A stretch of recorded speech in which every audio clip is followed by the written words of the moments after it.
Kami bersyukur kepadamu ya Tuhan, pagi hari ini kembali kami boleh merasakan berkat dan anugerah Tuhan kepada kami.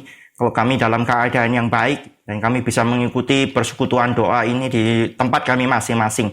Kami berdoa kiranya Tuhan juga mau berbicara kepada kami, mau menyingkapkan firman-Mu kepada kami, sehingga kami juga boleh mengerti bagaimana kami berespon kepada Tuhan, khususnya di dalam situasi-situasi yang sulit di dalam hidup kami. Kami menyerahkan pemberitaan firman Tuhan pada pagi hari ini. Kiranya belas kasihan Tuhan boleh menopang kami. Tuhan boleh menolong hamba-Mu yang penuh dengan kelemahan. Tuhan juga boleh memberkati setiap jemaat Tuhan yang mendengarkan. Kiranya Engkau sendiri ya Tuhan yang menyatakan kehendak-Mu dan Engkau yang terus memimpin kehidupan kami di dalam kebenaran firman-Mu. Tuhan berkatilah kami mohon di dalam nama Tuhan kami Yesus Kristus. Amin. Bapak Ibu, kita pada hari ini masuk di dalam ratapan pasal yang keempat ya. Kita bersyukur kepada Tuhan kalau Tuhan boleh memberikan kepada kita firman Tuhan yang lengkap ya, bukan cuma yang menolong kita untuk melihat kebaikan Tuhan, tetapi juga menolong kita melalui masa-masa sulit ini untuk tetap percaya kepada Tuhan. Ya, saya kemarin ya terus-menerus ya, beberapa minggu ini memikirkan tentang kitab ratapan. Ratapan itu bukan satu kitab yang terlalu panjang, hanya 5 pasal saja, dan setengahnya saya bersyukur juga gitu ya Bapak Ibu. Bapak Ibu bayangkan kalau ratapan itu 100 pasal gitu, itu mungkin sangat sulit untuk kita membaca dan kemudian kita mau mengertinya. 5 pasal aja mungkin nggak banyak dari antara kita yang mau membacanya. Saya ketika membaca ini bukan bacaan yang mudah, ini bukan bacaan yang enak. Jadi, kalau kita membaca misalnya Kejadian dan seterusnya, itu enak sekali kita membacanya. Meskipun ya kita juga bisa melihat bahwa tokoh-tokoh di dalam Alkitab itu jatuh bangun, tetapi kita bisa melihat ada hal-hal yang bright gitu, ada hal-hal yang indah, ada hal-hal yang kita bisa nikmati di dalam kisah-kisah mereka. Tapi di dalam ratapan ini hampir sepenuhnya itu berbicara tentang ya hal-hal yang sulit, dan bahkan nanti kita akan melihat, kita akan masuk juga di dalam hal-hal yang mengerikan gitu. Itu terjadi dan dicatat, dituliskan di dalam kitab ratapan ini. Membacanya saja sudah demikian sulit ya Bapak Ibu. Saya yakin juga sebenarnya mendengarkan khotbah ini juga tidak mudah. Membaca untuk meneliti kitab ratapan ini tidak mudah ya Bapak Ibu. Tapi saya berharap kita boleh belajar untuk melihat dari kitab ratapan ini tetap ada anugerah Tuhan, ada topangan tangan Tuhan bagi kita. Kita hari ini akan melihat ratapan pasal yang keempat. Dan nanti Bapak Ibu mungkin akan bertanya-tanya, kenapa setelah pasal 3, ya pasal 3 kita sudah bahas dan ada satu titik balik yang sangat cerah begitu ya di dalam ayat yang sangat terkenal, yang paling terkenal di dalam ratapan pasal yang ketiga, ayat yang ke-23, 24 gitu. Kenapa masuk di dalam ratapan pasal yang keempat itu sepertinya Yeremia itu balik lagi gitu, balik lagi seperti di dalam pasal yang pertama, pasal yang kedua. Bergumul lagi, padahal sudah ada titik balik. Ini mungkin Bapak Ibu akan bertanya-tanya kenapa seperti itu. Tapi kalau kita melihat di dalam realita, ketika kita bergumul, kita juga sering seperti itu. Kita bergumul dan kemudian kita mungkin mendapatkan kekuatan dari firman Tuhan yang kita ingat, atau mungkin ada orang yang mengingatkan kita. Kita mendapatkan itu, kita bisa bangkit lagi, memiliki pengharapan lagi. Tapi terus kemudian ketika kita memikirkan tentang keadaan kita kembali lagi turun gitu ya. Kita kembali lagi down, kita kembali lagi di dalam pergumulan, kita kembali lagi meratap dan seterusnya. Ini juga yang terjadi. Tapi saya juga melihat bahwa kitab ratapan ini 5 pasal itu ditulis seperti satu buku yang bisa dilipat gitu ya. Satu buku yang bisa dilipat, yang di tengah itu pasal yang ketiga itu titik balik. Tapi terus kemudian nanti akan muncul lagi ratapan lagi begitu, seperti di pasal 1 dan pasal 2. Pasal 4 dan pasal 5 itu nanti akan ada muncul ratapan lagi, tapi bukan tanpa progres, bukan tanpa ada sesuatu yang maju. Saya berharap Bapak Ibu nanti boleh melihatnya. Yang kedua, saya mau mengajak Bapak Ibu untuk nanti ketika membaca bisa melihat ada bagian-bagian yang dari ayat 1 sampai ayat yang ke-10. Bapak Ibu nanti lihatnya per 2 ayat. Jadi ayat 1 dan ayat 2, ayat 3 dan ayat 4. Nah, kemudian nanti ketika masuk ke ayat 10 dan ayat 11, ayat 10 dan ayat 11 ini menjadi sesuatu yang di tengah, begitu ya, menjadi sesuatu yang di tengah. Ayat 11 dan ayat 12. Ayat 11 dan 12 itu menjadi sesuatu yang di tengah, tetapi setelah itu 13, mulai ayat 13 kita lihatnya per 4 ayat. Ya, 13 sampai 16, lalu 17 sampai 20, Dan kemudian baru nanti 2 ayat yang terakhir itu nanti akan bicara tentang sesuatu yang sedikit lain. Ya saya berharap Bapak Ibu nanti bisa melihat ini. Jadi 2 ayat sampai ayat yang ke 10 selesai. Sampai ayat yang ke-12 selesai.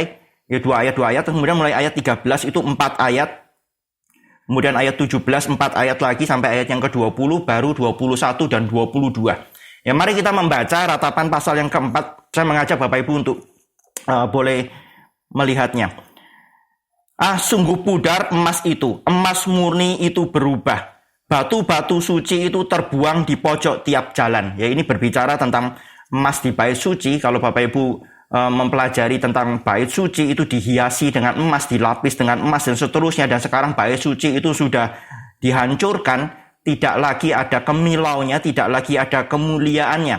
Ya bahkan batu-batunya itu sudah diserakkan begitu ya. Emasnya pasti diambil oleh Babel, tapi batu-batu dari bait suci itu sendiri sudah diserakkan di tiap jalan. Anak-anak Sion yang berharga, yang setimbang dengan emas tua, sungguh mereka dianggap belanga-belanga tanah buatan tangan tukang periuk. Nah di sini kemudian disambung dengan orang-orang muda, generasi muda dari Sion, itu yang berharga, itu yang akan melanjutkan keberadaan dari umat Tuhan pada waktu itu. Terus kemudian sekarang sudah tidak bisa dianggap berharga lagi, tidak bisa kelihatan kemuliaannya lagi. Yang tadinya setimbang dengan emas tua, sekarang dianggap sebagai belanga-belanga tanah, periuk-periuk tanah. Ya kalau Bapak Ibu tahu di dalam perjanjian lama ketika satu benda kena sesuatu yang najis, maka kalau yang itu terbuat dari tanah itu harus dihancurkan, dibuang, nggak bisa dipakai lagi. Tapi kalau itu dari logam atau dari kain itu bisa dicuci dan kemudian tunggu jam 6 sore menjadi tahir lagi dan kemudian bisa dipakai lagi, bisa dipakai ulang. Tapi yang dari tanah tuh nggak boleh dipakai ulang, itu dihancurkan, sudah diserakkan begitu aja. Dan Bapak Ibu bisa melihat sebongkah emas dan sebongkah tanah. Wah itu jelas sekali berbeda kemuliaannya. Ini bicara bahwa yang dulunya mulia sekarang sudah kehilangan kemuliaannya. Yang dulunya berharga sudah kehilangan apa yang berharga. Bapak Ibu ketika kita masuk di dalam kesulitan, ketika kita meratap, kita juga seringkali memikirkan seperti ini. Dulu keadaan saya seperti apa dan sekarang seperti apa. Bapak Ibu kita akan masuk di dalam new normal. Tapi apakah new normal ini, normal yang baru ini akan bisa sama seperti yang dulu? Pasti tidak. Ya kita mungkin nanti ketika mulai ke gereja lagi kita akan pikir dulu ini penuh, dulu ini pernah hampir penuh. KU1 GRI Karawaci itu pernah hampir penuh. Tetapi nanti kita akan ya harus jaga jarak, ya harus ada tempat-tempat yang dikosongkan dan seterusnya, itu akan sangat sepi sekali.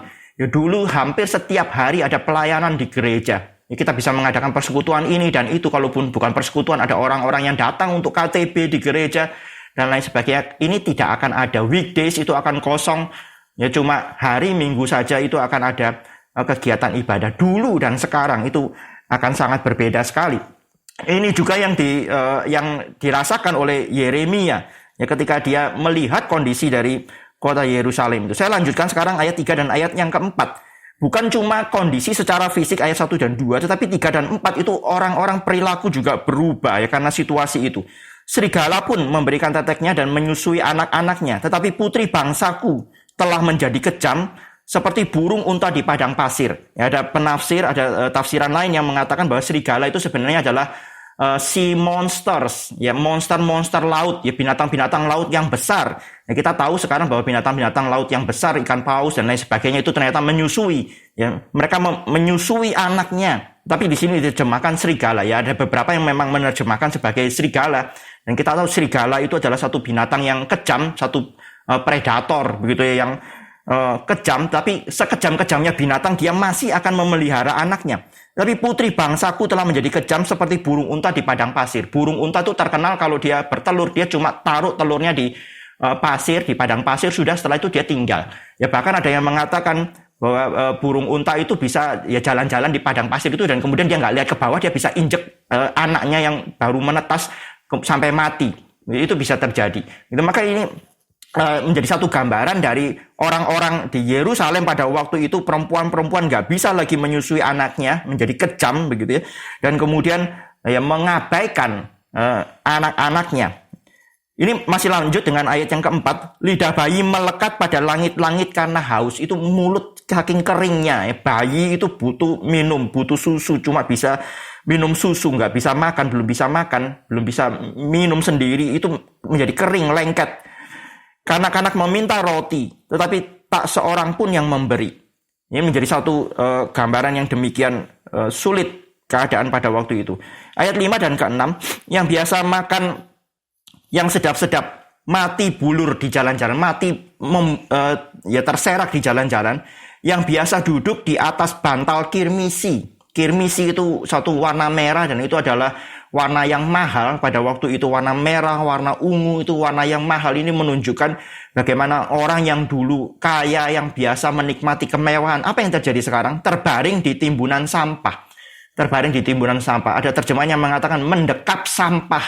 Ya, orang yang tadinya mendekap bantal, yang nyaman, yang mewah, sekarang mendekap sampah. Mereka tinggal di antara sampah karena tidak ada tempat yang lain yang lebih baik bagi mereka. Ayat 6 dan ayat yang ke-7. Kedurjanaan putri bangsaku melebihi Sodom. Maafkan, ini tadi 5 dan 6. Ya. Kedurjanaan putri bangsaku melebihi dosa Sodom, yang sekejap mata dibongkar bangkir tanpa ada tangan yang memukulnya. Ini satu pengakuan bahwa orang-orang Yehuda itu bersalah melebihi Sodom. Ya, kenapa dikatakan melebihi Sodom? Bukankah Sodom itu satu kota yang terkenal kejahatannya? Masa Yerusalem sampai seperti itu? Tidak. Belum tentu bahwa orang-orang Yerusalem atau Yehuda itu kejahatannya benar-benar melampaui Sodom di dalam pengertian secara kuantitas. Tetapi ini bicara sesuatu hal yang relatif. Kenapa dikatakan seperti itu? Karena Sodom tidak pernah dikasih firman. Tapi Yerusalem, Yehuda, itu penuh dengan firman, penuh dengan anugerah. Ada imam, ya, ada orang-orang Lewi di situ, ada raja yang punya salinan Taurat dan seterusnya. Ada nabi-nabi yang dikirimkan kepada mereka. Tapi mereka mengabaikan firman Tuhan. Ya, Bapak Ibu, kita jangan pikir bahwa diri kita adalah orang yang lebih baik daripada orang yang lain.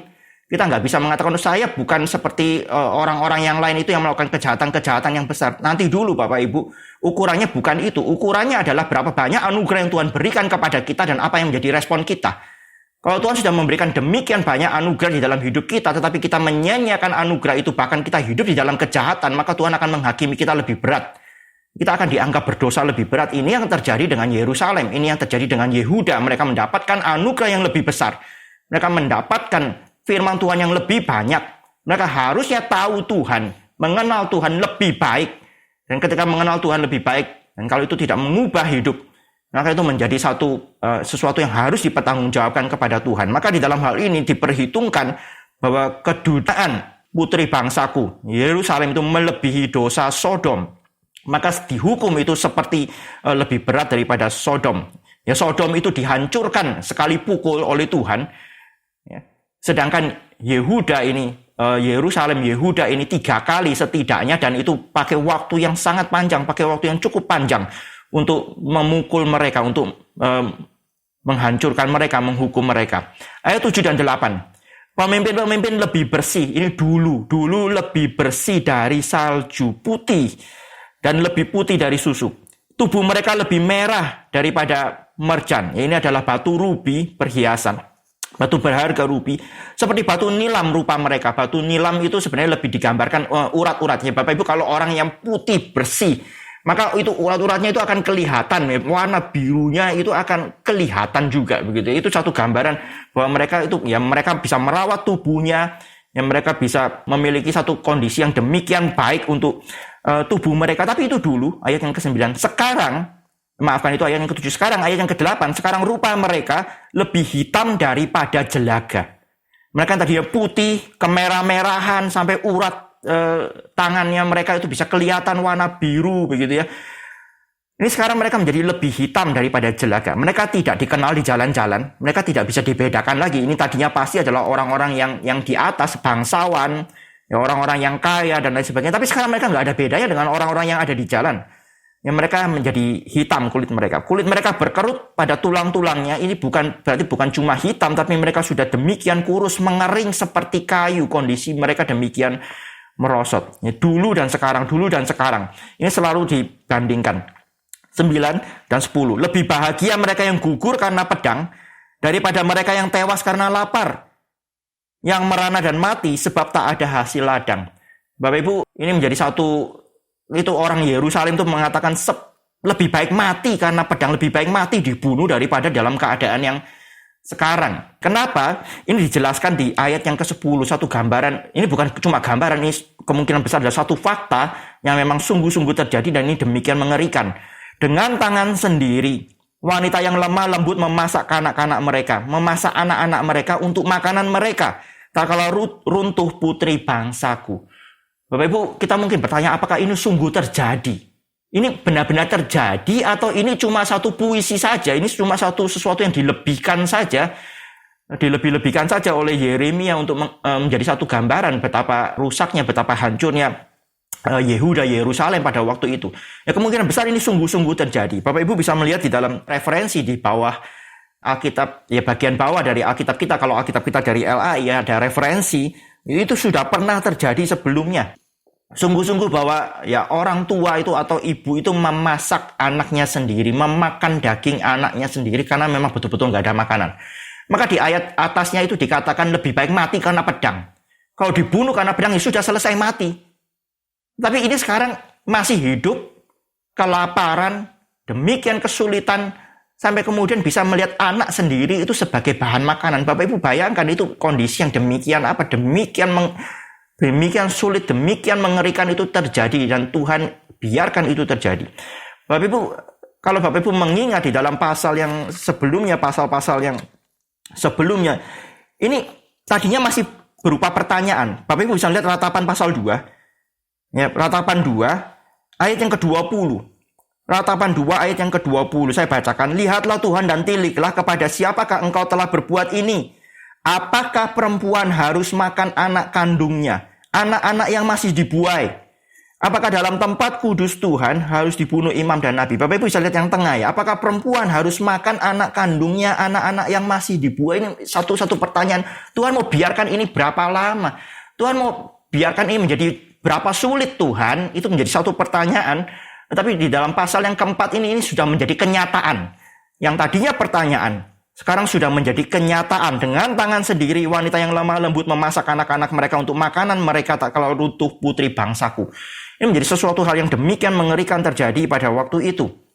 Kenapa? Ayat 11 dan ayat yang ke-12. Karena Tuhan melepaskan segenap amarahnya, mencurahkan murkanya yang menyala-nyala dan menyalakan api di Sion yang memakan dasar-dasarnya. Tuhan murka dan Tuhan itu menghabiskan Sion. Tuhan menghabiskan Yerusalem. Tuhan melepaskan seluruh amarahnya. Tidak percaya raja-raja di bumi pun seluruh penduduk dunia. Ini dikatakan ketika Tuhan melakukan itu, raja-raja di bumi tidak percaya bahwa Tuhan sungguh-sungguh melakukan hal itu, bahwa Tuhan membiarkan hal itu. Kenapa? Bahkan lawan dan seteru dapat masuk ke dalam gapura-gapura Yerusalem. Lawan dan seteru dapat masuk ke gapura-gapura Yerusalem. Itu menjadi sesuatu hal yang mencengangkan. Israel itu dikenal, ya Allahnya orang Israel itu dikenal sebagai Allah yang tidak terkalahkan. Bapak Ibu, kalau mengikuti dari Exodus, dari kitab Kejadian, ini orang Israel itu bukan satu bangsa yang ya memang besar, 2 jutaan orang memperkirakan. Kalau mengatakan bahwa itu besar, ya memang besar, tapi sebenarnya tidak terlalu besar juga kalau dibandingkan dengan bangsa-bangsa lain. Masih ada bangsa-bangsa lain yang lebih besar. Dibandingkan dengan Mesir pun sebenarnya Israel tidak terlalu besar. Tapi Israel tanda kutip ya, bukan Israel ya sebenarnya, tapi Tuhannya Israel. Ya kalau kita tahu konsep dunia kuno itu dewa lawan dewa. Ketika perang itu berarti dewa lawan dewa. Ya Allah melawan Allah. Allahnya Israel itu sanggup mengalahkan Allah manapun juga. Allah Mesir dikalahkan. Ya Allahnya orang Amori dikalahkan. Allahnya ya orang Midian, orang Moab, terus kemudian sampai masuk ke tanah Kanaan itu suku-suku Kanaan itu satu persatu dikalahkan. Itu menunjukkan bahwa Allah Israel itu tidak terkalahkan. Dan bukan cuma itu, Filistin kemudian dikalahkan dan kemudian bangsa-bangsa lain yang berusaha untuk menyerang sebelumnya itu juga sudah dikalahkan. Asyur itu juga pernah dikalahkan, mengepung Yerusalem, tapi Tuhan melepaskan Yerusalem. Itu berarti bahwa Tuhan itu sebenarnya sanggup, Tuhan itu bisa, dan bangsa yang lain juga tahu bahwa Allahnya Israel itu tidak terkalahkan. Tapi sekarang ketika Babel berhasil masuk menghancurkan, dalam konsep mereka kok bisa ini terjadi? Di dalam konsep mereka ini kok bisa ini terjadi? Yang tadinya tidak terkalahkan, sekarang itu kalah. Itu berarti Tuhan itu yang menyerahkan umatnya kepada bangsa-bangsa yang lain. Ini ayat 11 dan ayat yang ke-12 ini menjadi satu pengertian, menjadi satu reason kenapa ayat-ayat yang di atas ini tadi terjadi. Nah, kemudian kita bisa melihat 4 ayat dari 13 sampai ayat yang ke-16. Hal itu terjadi oleh sebab dosa nabi-nabinya. Ini mulai berbicara tentang pemimpin-pemimpin. Nanti akan disebutkan nabi, imam, dan juga pemimpin dari orang Israel. Di dalam 4 ayat ini saya bacakan.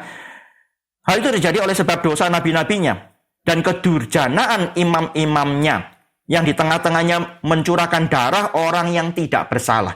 Nah, ini tentu bukan nabi yang asli, ini tentu bicara tentang nabi yang palsu, dan ini juga tentu bicara tentu imam yang korup, bukan imam yang benar. Dan ketika nabi palsu dan imam yang korup itu ada di tengah-tengah umat, yang mereka bahkan bisa mencurahkan darah orang-orang yang tidak bersalah. Yang mereka bisa Bapak Ibu, imam itu juga pada waktu itu juga bisa memutuskan satu perkara. Ya, misalnya kalau kita tahu di dalam Taurat, kalau ada hal-hal, satu kasus yang terjadi, nggak ada saksi, nggak ada bukti, maka orang kemudian akan datang ke imam, dan imam kemudian yang akan meminta petunjuk dari Tuhan, tanda kutip. Ya, memang benar-benar sebenarnya meminta petunjuk dari Tuhan, pakai Urim dan Tumim. Tapi kalau imamnya korup, maka Bapak Ibu bisa tahu apa yang akan terjadi. Ya, kalau imamnya korup, mungkin imam itu justru akan memihak orang yang salah, orang yang bisa memberikan uang atau keuntungan kepada dia, dan maka bisa jadi ada darah orang yang dicurahkan, darah orang yang tidak bersalah itu dicurahkan. Ya, mereka terhuyung-huyung seperti orang buta di jalan-jalan, cemar oleh darah. Ini cemar oleh darah orang yang tidak bersalah tadi, ya, cemar oleh darah korban-korban mereka. Sehingga orang tidak dapat menyentuh pakaian mereka, menjadi najis, dinajiskan oleh darah itu. Singkir, najis, kata orang kepada mereka. Singkir, singkir, jangan sentuh. Lalu mereka lari dan mengembara. Maka berkatalah bangsa-bangsa, mereka tidak boleh tinggal lebih lama di sini. Ya, ketika mereka najis, itu juga akan menajiskan orang lain. Maka orang-orang di sekitar mereka pun mengusir mereka, tidak mau menerima mereka. Ini dikatakan Tuhan sendiri, ayat 16. Tuhan sendiri mencerai beraikan mereka. Tak mau lagi ia memandang mereka.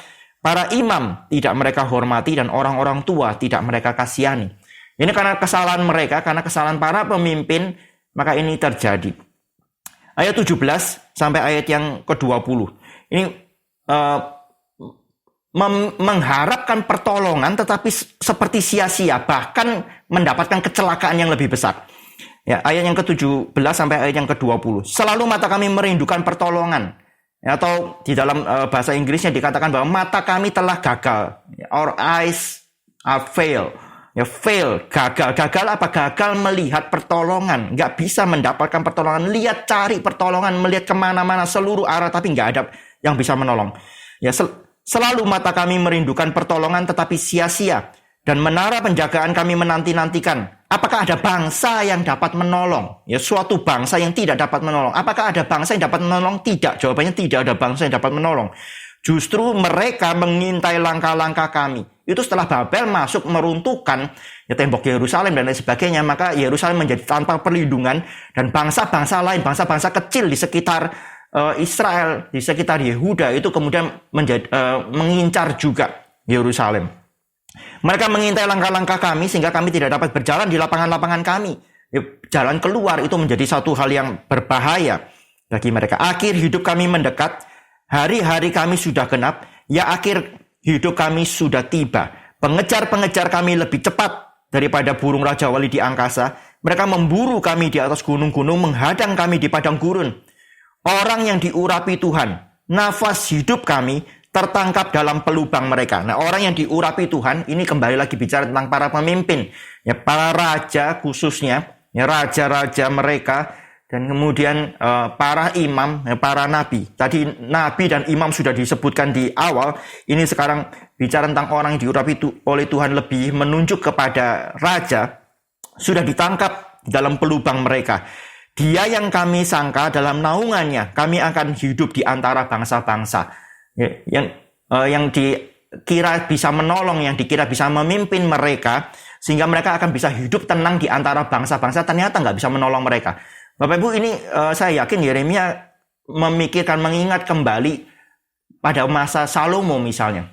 Ya, pada masa Daud itu masih banyak struggle, masih banyak pertempuran, peperangan dengan orang Filistin dan lain sebagainya. Tapi pada masa Salomo nggak ada perang sama sekali. bangsa-bangsa di sekitar mereka, di sekeliling mereka itu nggak berani untuk menyerang mereka, bahkan memberikan upeti kepada Salomo. Itu satu kondisi yang demikian baik ya, yang pernah dialami, satu puncak kejayaan yang pernah dialami oleh Israel, satu puncak kejayaan yang pernah dialami oleh Yerusalem. Pada waktu itu mereka diam di antara bangsa-bangsa dengan tenang, hidup dengan tenang di antara bangsa-bangsa di bawah naungan orang yang diurapi. Ya kenapa? Karena kerajaan Daud itu sebenarnya adalah kerajaan Tuhan. Ya, kita bisa mengetahui hal ini. Ya, Tuhan yang memberikan tahta itu kepada Daud, dan Tuhan yang memberikan janji bahwa tahta Daud itu kekal. Tahta Daud itu adalah untuk selama-lamanya. Selama anak-anak Daud itu taat kepada Tuhan. Ya, nanti kita bisa melihat memang tidak semua keturunan Daud itu taat kepada Tuhan. Kita bisa melihat bahwa tidak semua raja-raja di Yerusalem itu taat kepada Tuhan. Maka nanti ini pasti mengacu kepada satu orang, yaitu Yesus Kristus. Ya, anak Daud yang benar-benar taat, 100% taat, dia adalah yang diurapi, dan baru nanti pengharapan ini akan genap. Ya, di bawah orang yang diurapi itu, di bawah Kristus, ya, kita akan hidup ya, di antara bangsa-bangsa. Ya. Tapi pada waktu itu mereka nggak bisa melihat hal ini. Mereka mau mengandalkan siapa lagi? Mereka sudah tidak bisa mengandalkan nabi, karena nabi itu juga nabi-nabi palsu, bicara firman yang kosong, bicara firman yang palsu. Itu sebenarnya bukan firman, itu perkataan manusia. Imam-imam yang korup, tetapi juga raja-raja atau pemimpin mereka yang ya nggak bisa diandalkan, pemimpin mereka sendiri juga korup. Maka Bapak Ibu bisa melihat dari ayat yang ke-17 sampai ayat yang ke-20, mereka ini orang-orang Yerusalem, orang-orang Yehuda itu menantikan pertolongan, cari pertolongan, ya, melihat ke segala arah. Tetapi yang mereka dapatkan bukan pertolongan, justru ancaman baru. Bangsa-bangsa lain itu justru mentargetkan mereka sekarang. Tidak lagi ada perlindungan, karena tembok Yerusalem juga sudah dihancurkan. Mereka mudah sekali diserang. Maka Bapak Ibu bisa melihat nanti di ayat 2 ayat yang terakhir. Ini salah satu contohnya saja. 2 ayat yang terakhir, ayat 21-22. Edom. Itu dikatakan juga masuk ke Yerusalem dan kemudian juga menyerang Yerusalem setelah Babel meruntuhkan tembok Yerusalem. Ini 2 ayat yang terakhir ini bicara tentang Edom. Saya bacakan, bergembiralah dan bersukacitalah, hai putri Edom, engkau yang mendiami tanah Uz, juga kepadamu piala akan sampai, engkau akan menjadi mabuk lalu menelanjangi dirimu. Bapak Ibu, ini bicara sesuatu hal yang semacam sindiran, begitu ya. Kamu sekarang bergembira, bersukacita. Bapak Ibu kalau mau tahu gembira atau sukacitanya Edom, Bapak Ibu bisa membaca di kitab nabi-nabi nubuatan tentang Edom. Ya, nubuatan tentang Edom. Mereka itu khususnya yang muda, Bapak Ibu kalau mau baca di Obaja. Mereka dikatakan mereka bergembira, bersukacita ketika melihat saudaranya Yakub itu runtuh. Yakub itu jatuh. Mereka bergembira, mereka bersukacita, bahkan mereka ikut merampasi, ikut merampok ya apa yang masih bisa diambil dari Yerusalem. Itu kamu bergembiralah sekarang, karena nanti piala itu juga akan sampai kepadamu. Piala apa? Cawan. Ini adalah cawan murkanya Tuhan, itu juga akan sampai kepada Edom. Ya, Tuhan yang akan membalas Edom atas kelakuannya, ya, atas perbuatannya terhadap Yehuda. Tuhan yang akan membalas Edom. Ayat yang terakhir, telah hapus kesalahanmu putri Sion. Ya, Bapak Ibu, ini satu kontras dengan Edom. Edom itu bersukacita atas jatuhnya Sion, atas jatuhnya Yerusalem. Nanti Tuhan akan balas. Tapi orang-orang Yerusalem, umat Tuhan, yang menerima disiplin Tuhan, yang menerima hukuman Tuhan, itu nanti akan ya dilepaskan oleh Tuhan. Telah hapus kesalahanmu putri Sion, tak akan lagi Tuhan membawa engkau ke dalam pembuangan. Tak akan lagi Tuhan membawa engkau ke dalam pembuangan. Ini menunjukkan bahwa Yeremia itu percaya kepada janji Tuhan. Yeremia percaya kepada apa yang Tuhan sudah nyatakan 70 tahun. Kemudian mereka akan dibawa kembali. Ya, mereka memang akan dibuang. Mereka memang akan diserahkan kepada Babel. Tetapi tidak untuk selama-lamanya. Tuhan akan memulihkan mereka setelah 70 tahun. Ya, Tuhan akan kembali menyayangi mereka, mengasihi mereka. Ya, Tuhan akan kemudian memulihkan mereka. Ya, tetapi beda dengan Edom. Edom itu dihukum dan tidak pernah dikatakan tentang pemulihan. Tidak pernah dikatakan bahwa Tuhan itu nanti akan memulihkan Edom. Tuhan itu nanti akan menyayangi Edom atau apa. Bukan, nggak ada seperti itu. Karena memang Edom itu bukan umat. Maka Bapak Ibu perhatikan bedanya antara umat dengan yang bukan umat. Antara yang anak dengan yang bukan anak. Kepada anak, bagaimanapun seorang bapak itu marah, bagaimanapun seorang bapak itu mau mendisiplin, itu tetap karena ada kasih, karena ada kasih, mau anak itu hidup di dalam kebenaran. Tetapi kepada yang bukan anak, ya, ini Tuhan tidak menjanjikan pemulihan. Tuhan tidak menjanjikan pemulihan. Tetapi kesalahanmu putri Edom akan dibalasnya, dan dosa-dosamu akan disingkapkannya. Maka yang tadi saya katakan Bapak Ibu, bahwa pasal yang keempat ini seperti kembali lagi masuk di dalam ratapan. Setelah pasal 3 ada titik balik, pasal yang keempat ini kembali lagi masuk di dalam ratapan. Kenapa? Karena teringat pada masa lalu. Dulu begini, dulu seperti apa, dan kemudian sekarang seperti apa. Itu terus muncul. Dan kemudian di separuh yang kedua dijelaskan kenapa ini terjadi.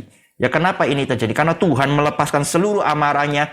Karena nabi-nabi dan imam-imam itu sudah melakukan hal-hal yang keji, bahkan menumpahkan darah, bahkan para pemimpin mereka itu juga sudah bersalah di hadapan Tuhan, sehingga mereka sekarang menjadi target dari bangsa-bangsa di sekitar mereka. Mereka ada di dalam kecelakaan yang demikian besar, tetapi bukan tanpa pengharapan. Ya, mereka tetap berharap kepada janji Tuhan, mereka tetap berharap kepada kesetiaan Tuhan yang sudah pernah mengatakan kepada mereka, mereka akan dipulihkan. Mereka akan dipulihkan. Setelah mereka menjalani masa hukuman itu, masa disiplin itu, Tuhan akan pulihkan mereka. Berbeda dengan bangsa-bangsa lain yang bukan umat, yang tidak ada perjanjian dengan Tuhan. Ya, Tuhan tidak memulihkan mereka. Tuhan akan menghukum mereka. Ya, Tuhan akan menghabiskan mereka. Tidak ada janji pemulihan bagi mereka. Maka Bapak Ibu, kita sebagai umat Tuhan, kita harus bersyukur kepada Tuhan. Ya, jangan main-main dengan Tuhan. Sekali lagi, kenapa dikatakan bahwa dosa mereka, kedurjanaan mereka lebih besar daripada Sodom? Ya, belum tentu secara kuantitas dosa mereka lebih banyak daripada Sodom, tapi ini dibandingkan dengan anugerah Tuhan. Secara relatif dibandingkan dengan anugerah Tuhan. Kalau Tuhan sudah kasih anugerah besar, maka seharusnya kita juga hidup benar di hadapan Tuhan.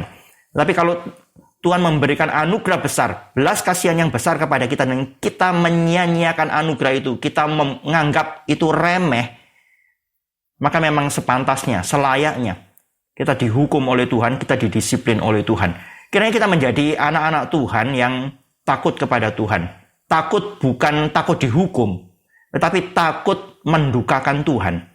Bukan takut dihukum, tapi takut mendukakan Tuhan. Karena kita tahu Tuhan mengasihi kita.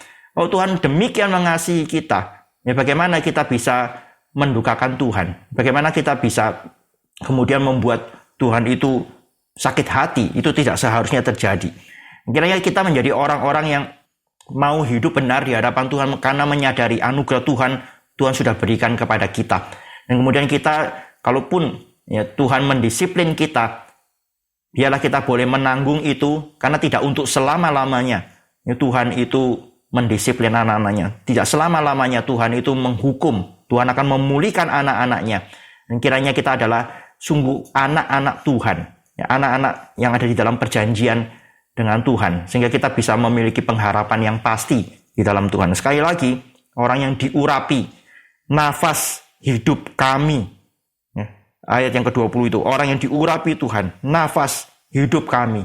Yang di dalam naungannya kami akan hidup di antara bangsa-bangsa. Itu nanti akan genap di dalam Kristus. Di dalam Kristus ya, kita menerima hidup. Di dalam Kristus ya, kita akan hidup di tengah-tengah bangsa-bangsa. Ya, kita akan menyatakan siapa dia. Ya, hidup di antara bangsa-bangsa. Itu juga menyatakan bahwa Israel itu seharusnya menjadi saksi Tuhan. Ya, tapi Israel gagal. Kita sekarang gereja harusnya menjadi saksi Tuhan di tengah-tengah bangsa-bangsa, di tengah-tengah orang yang belum mengenal Tuhan. Kiranya Tuhan memampukan kita menjadi saksi yang benar, menjadi saksi yang mempermuliakan nama Tuhan di tengah-tengah bangsa-bangsa, di antara orang-orang di sekitar kita. Mari kita tunduk kepala, kita berdoa minta belas kasihan Tuhan. Ini bersyukur kepadamu ya Tuhan karena janji kasih setiamu. Kalau tidak ada janji kasih setiamu, siapakah yang dapat tahan di hadapanmu ya Tuhan? Siapakah yang bisa setia di hadapan Tuhan? Kami belajar dari orang-orang Israel, kami belajar bahkan dari keturunan Daud. Ketika Tuhan sudah memberikan janji kepada Israel, Tuhan sudah memberikan janji kepada keluarga Daud. tetap terbukti bahwa Israel tidak bisa setia. Keluarga Daud, dinasti Daud juga tidak bisa setia kepada Tuhan. Kami terus-menerus bisa jatuh di dalam dosa, bisa jatuh di dalam kesalahan-kesalahan kami. Tapi apa yang dapat membuat kami boleh terus memiliki pengharapan selain daripada kasih setiamu? Kami berdoa, kami mohon ya Tuhan, biarlah kami boleh menyadari akan cinta kasih Tuhan yang besar, anugerah Tuhan yang besar ketika Tuhan mau memberikan perjanjian kepada kami, ketika Tuhan mau memberikan anugerah kepada kami. Kami sudah mengerti anugerah-Mu, kami sudah menerimanya. Jadikan kami orang-orang yang sungguh hidup benar di hadapan Tuhan, hidup selalu di hadapan Tuhan. Kami berdoa, kami mohon biarlah kami bukan menjadi orang yang menyia-nyiakan anugerah-Mu, menganggap remeh anugerah Tuhan, menganggap bahwa itu memang sudah seharusnya kami terima, sudah seharusnya kami dapatkan, sehingga kami hidup sembarangan di dalam dunia ini. Tuhan, ampuni kami, kalau kami sampai pada saat ini mungkin belum sungguh-sungguh berkomitmen menyerahkan hidup kami sepenuhnya kepada Tuhan. Kiranya Tuhan menolong kami untuk kami lebih lagi memberikan hidup kami, mempersembahkan hidup kami kepadamu, seturut dengan firman yang Tuhan berikan pada kami. Jagai hidup kami ya Tuhan di dalam kebenaran-Mu, berikan takut yang besar kepada Tuhan, sehingga kami juga tidak mudah jatuh di dalam dosa. Kami tidak mudah melakukan hal-hal yang bersalah di hadapan-Mu. Tuhan, tolonglah kami. Kami berdoa, kami memohon anugerah-Mu. Hamba-Mu berdoa buat mereka yang di dalam pergumulan, di dalam kesulitan pada saat ini. Kiranya belas kasihan Tuhan yang menopang mereka, dan janji Tuhan yang senantiasa akan menguatkan mereka, menopang mereka, menyertai mereka. Kiranya boleh diingat, dan itu menjadi pengharapan bagi mereka yang di dalam kesulitan pergumulan pada saat ini. Dengarlah doa kami mohon belas kasihan dan anugerah Tuhan di dalam nama Tuhan kami Yesus Kristus. Amin.